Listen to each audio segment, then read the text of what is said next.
amazing human beings coming together for one sole purpose to talk about the power of surrender, the power that can happen in your life when you actually step out and let God step in.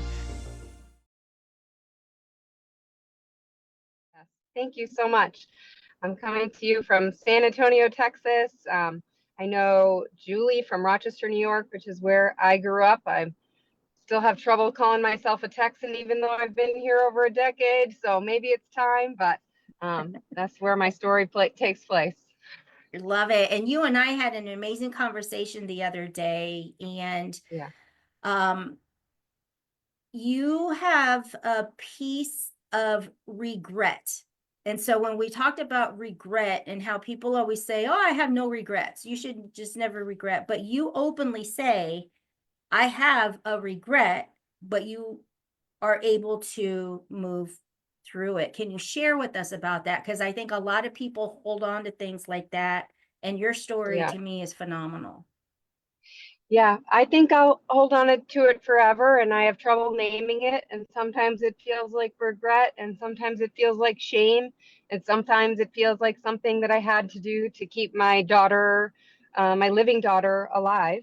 And so, yes, I have trouble naming it, and I have trouble figuring out where to start in my story, but I'm just going to dive in. Yeah. So, I'm a pediatrician and a mom of twin 3-year-old daughters. One is here living with us, who I've been in and out of running around with all day. So I've been in and out of all these lovely stories and trying to go to the playground and take care of her. And my other daughter is my angel baby. And her name is Beatrice. She was my baby twin B, who has died.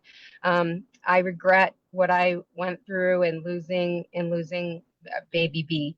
So I'm a pediatrician, and I've always wanted kids since I was very young. I think you can imagine that a pediatrician likes kids and is looking for that moment in their life. I'm 40 now. And so when I was 35, decided to freeze my eggs, was going through egg freezing, and then met my soon to be ex-husband, but we met and decided to get married and have a baby, and I got pregnant with twins. And it felt like somehow maybe God was trying to help me catch up for missed time and giving me these twin baby girls, and we were so excited. But I found out that one of the baby girls had Down syndrome, and I was left with a very difficult decision about whether to continue with the pregnancy or consider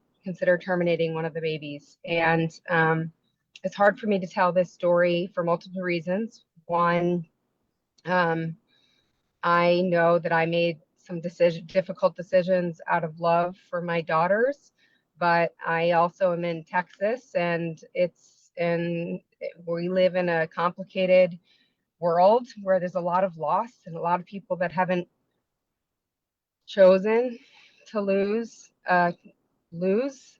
And I made the difficult decision to terminate. And my husband and I made the difficult decision to terminate the pregnancy of the baby with trisomy 21. There was a lot of complications. I was sick, very sick in my pregnancy. I know a lot about babies, and I know a lot about twin pregnancies, maybe too much. And I've seen too many babies where both babies end up dying. They don't make it to full term. So I was weighing those risks. I am someone who would have been great at taking care of a baby with trisomy 21. I mean, I know everything. I love my patient babies who have Down syndrome. I'm not afraid of that, but I was afraid of losing my other baby too.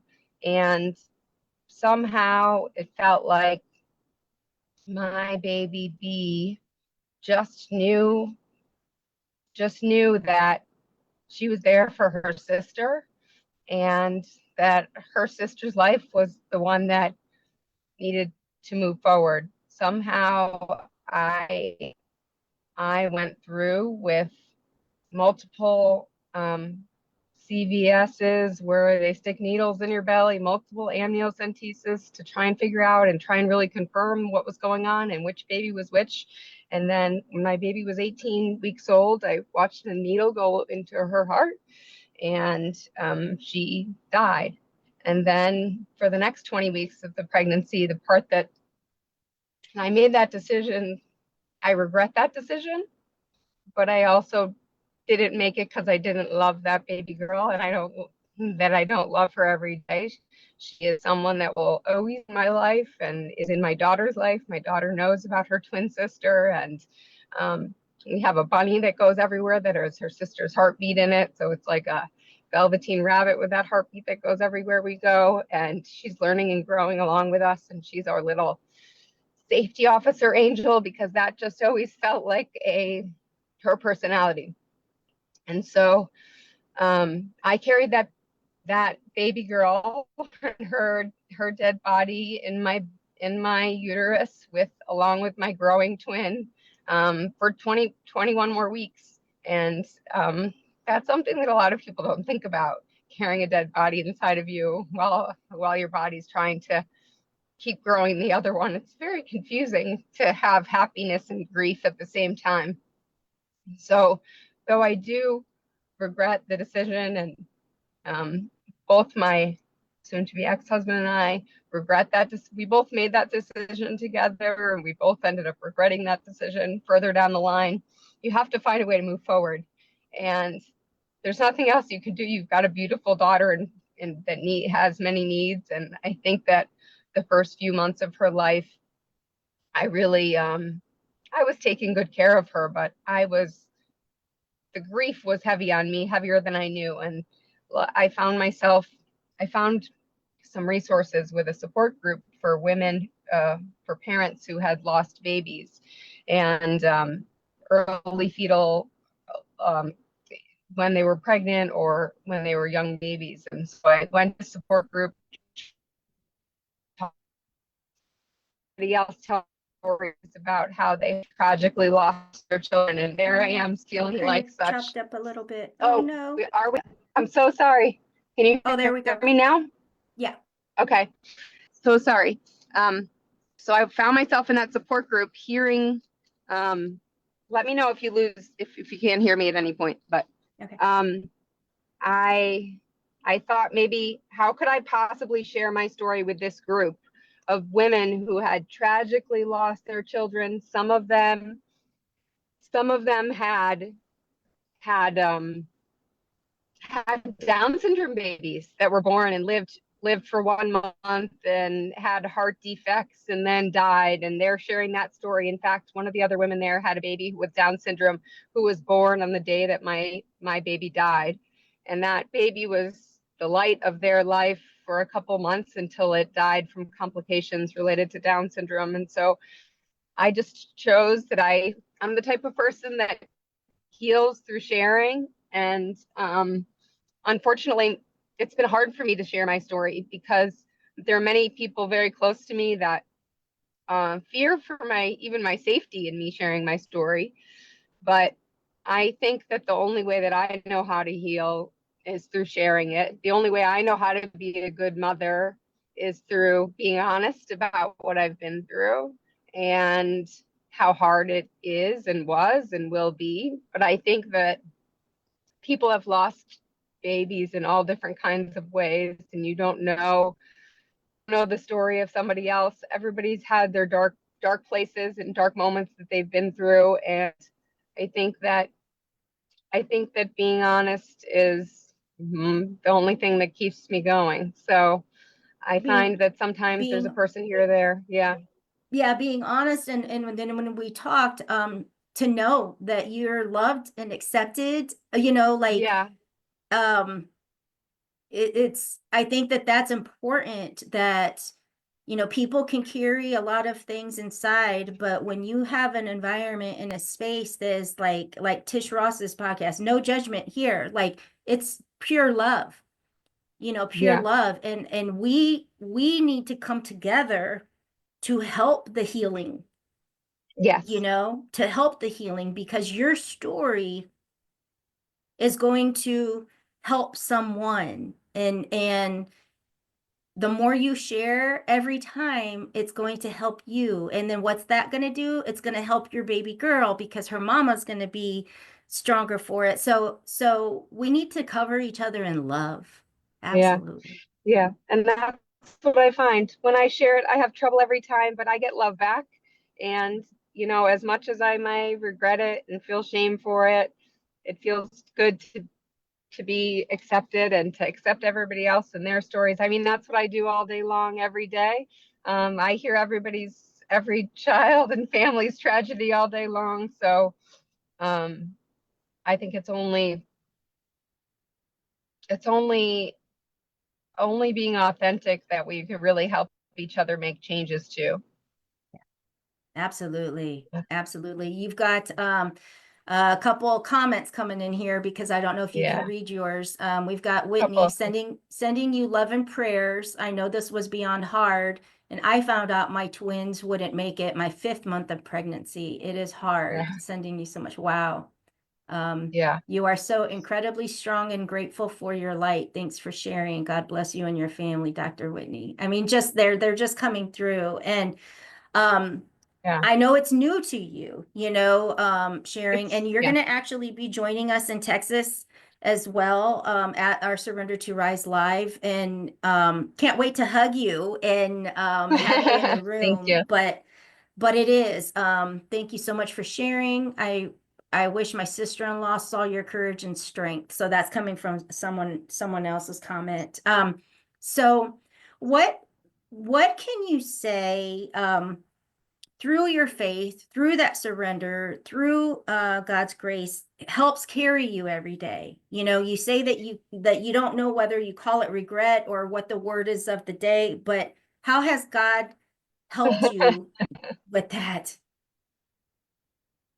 God is, you know, I'm still learning about God and I'm still figuring it out every day.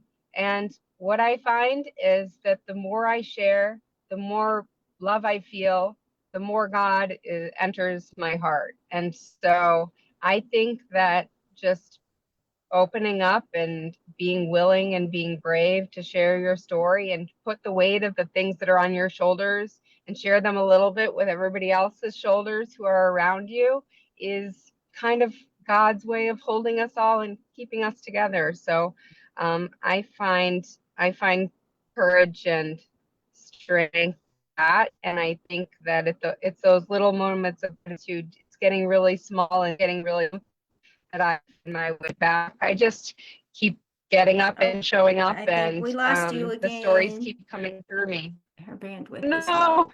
Let's her put back sorry. on. I'm sorry. I can. I can Oops. see. Whitney, just as you move forward, what's a piece of advice as a woman in the world, as a mom in the world, and as a doctor, you know, Oh, that treats children? What is some advice that you would like to share with all of us to help us move forward? Because many of us on the call with you today, a lot of us play those similar roles. We're we're moms, we're business owners, and not all of us are doctors like you, but what are some things that you would want to share that would be nuggets of wisdom or things that help sustain you as you're moving forward on your journey? that's a good question. I could take it in a lot of different directions. Um, I think that just being real about your story and accepting it yourself is step one. Being grateful for what you have and having some rituals, whether it's writing a gratitude journal or doing 10 squats every day or just washing your face, giving yourself positive feedback for the little steps leads Mhm. into the bigger steps. And once you start stringing those things together and piecing yourself back together, you're able to do things like start a new business maybe while you're going through a divorce and working at another business, which is what I'm doing now. So Which I'm so excited about for you. you I'm start, so excited about. thank you. Is You there start simple. anything that you want to share with anyone yet about the new business, or just Yeah, that you're so excited about it, or where you're I'm going to be start located even? yeah, Yeah. well, I'm in San Antonio and I'm starting a company with another pediatrician of mine where we do mental health for those in between age kids, 18 to 25, who have lost their pediatrician and aren't ready for another one. We're going to help with weight management, both on the obesity side and the eating disorder side. And we're going to be throwing a little aesthetics in there too. So we're excited about the launch of our signature Physicians and Associates, and I look forward to sharing that while I'm doing everything else. And I think it's going to be a great model of wellness and wholeness for a lot of people. So We're so excited for you, Whitney. yeah. We're so glad that you were able to join us today, Elena and I. And we cannot wait to see you on the stage in Dallas with us. So thank you. Thank you. Thank you. Hey, thank you so much. Thank you so much. And I'm glad I got to finally see your face. Yes, wonderful. Thank you so much for this opportunity. You're